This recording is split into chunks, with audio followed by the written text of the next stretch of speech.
Retornamos com o programa Café com Direito, sendo a pauta do dia direito constitucional. As manifestações fizeram surgir dúvidas e também estão clamando por uma resposta. A questão é como tornar essas respostas jurídicas, né, da efetividade a esse direito, aos direitos que estão sendo tão clamados.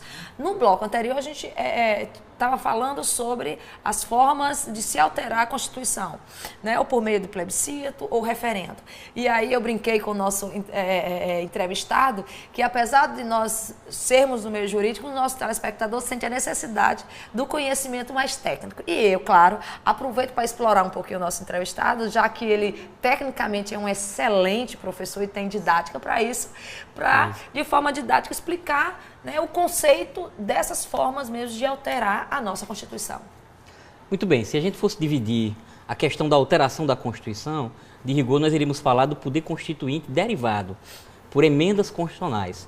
Na Constituição Federal de 88, houve duas modalidades procedimentais para alteração. Foi a alteração pelo processo de reforma, dito poder constituinte derivado reformador. Essa reforma ocorreu 5 anos após a promulgação da Constituição, com base em previsão explícita no artigo 3º do ADCT, que é o Ato das Disposições Constitucionais Transitórias.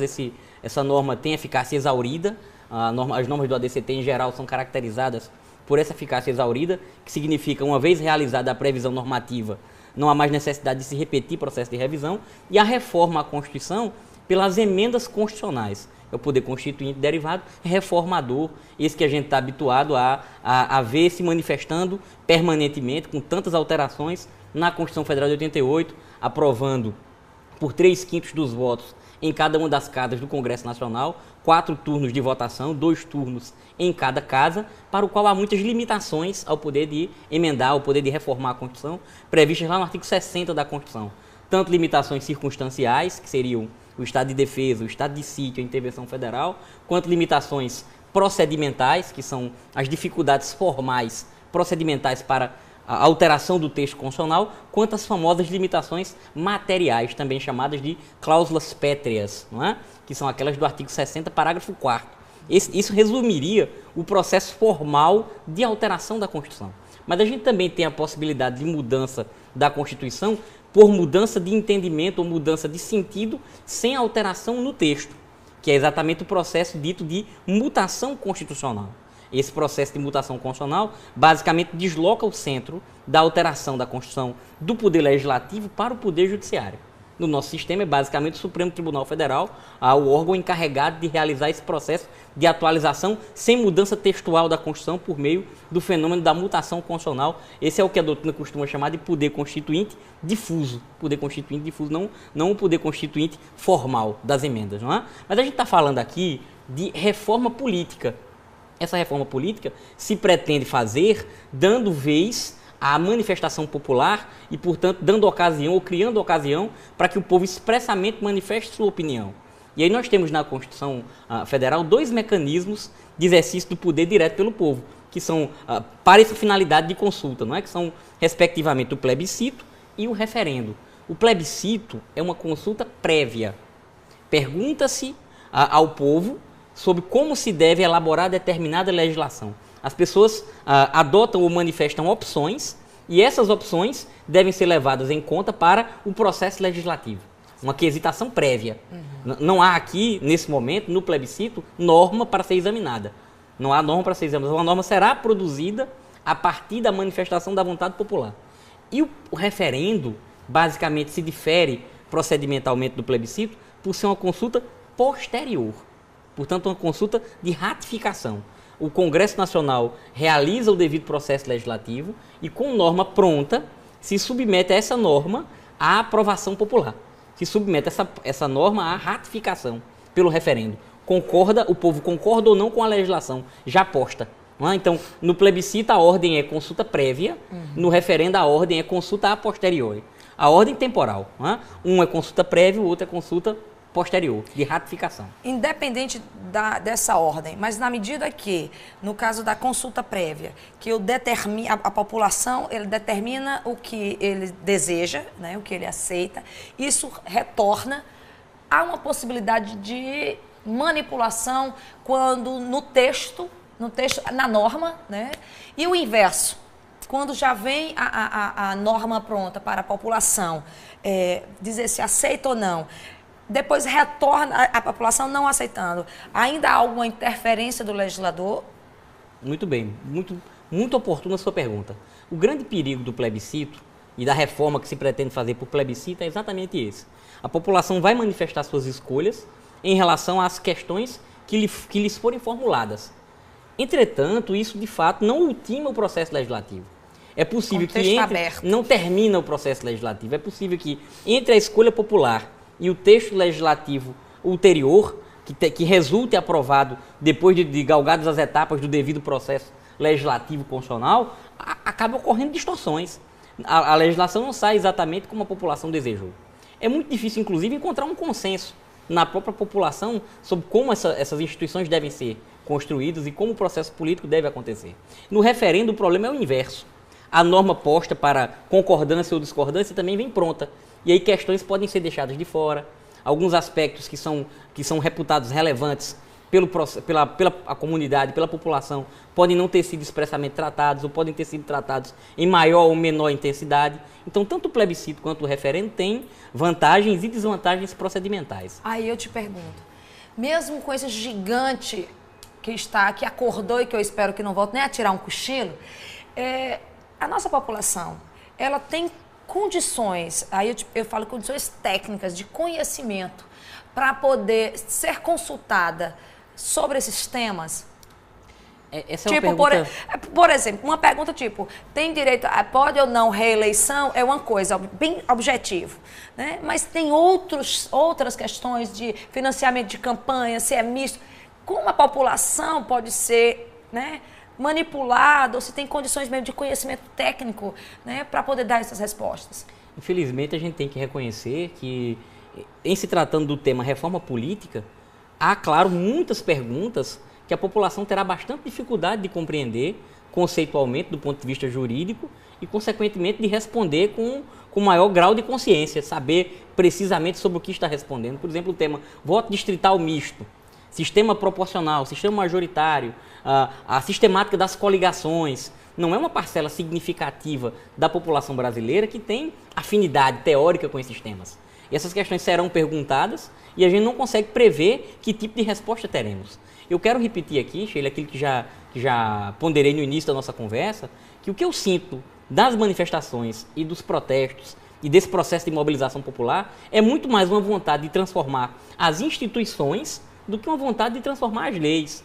É muito possível que a gente tenha uma reforma política, de que essa reforma política aparentemente altere muitas coisas, mas em essência a corrupção, a ineficiência, a burocracia, mas, as circunstâncias sociológicas continuem parecidas e a população continue insatisfeita.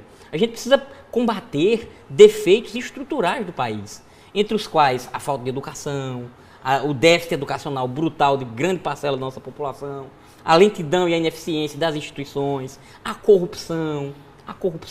Agora, por exemplo, você falou um tema importante que eu acho que é corrupção, mas o fato, por exemplo, que é uma questão que seria consultada, a questão do voto secreto, a questão, por exemplo, do suplente de senador, que a gente não tem direito de votar. Se a gente abolir isso, não já seria uma forma considerável que já melhoraria essa questão até, não só da eficiência, mas da própria corrupção?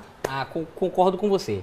O voto secreto para o Congresso Nacional, para o Congresso Nacional, claro. É importante deixar claro isso para o Congresso Nacional. Porque o voto direto, secreto, universal e periódico é a cláusula pétrea na Constituição, daquelas do artigo 60, parágrafo 4. Né? Isso é um escudo para o parlamentar não se comprometer, votar e não assumir o ônus político de um posicionamento.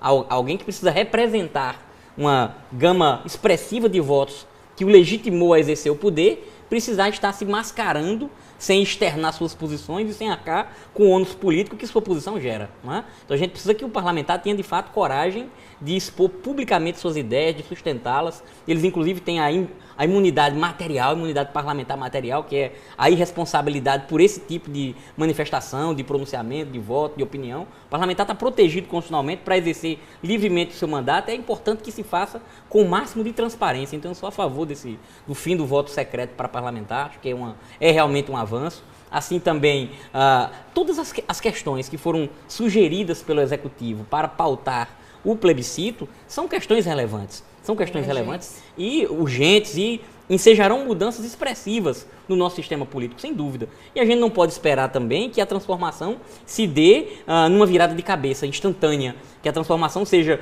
dormimos doentes, dormimos cheios de problemas e acordamos no primeiro mundo, agora somos o Canadá, ou agora, não é? Até países do primeiro mundo, o nosso velho continente, a Europa, está tendo N problemas, crise econômica, dificuldades. É muito comum vermos esse tipo de protesto que agora começa a aparecer no Brasil em países desenvolvidos. A Argentina, por exemplo, já tem data marcada para um protesto copiadíssimo pelo do Brasil. E a Argentina vem...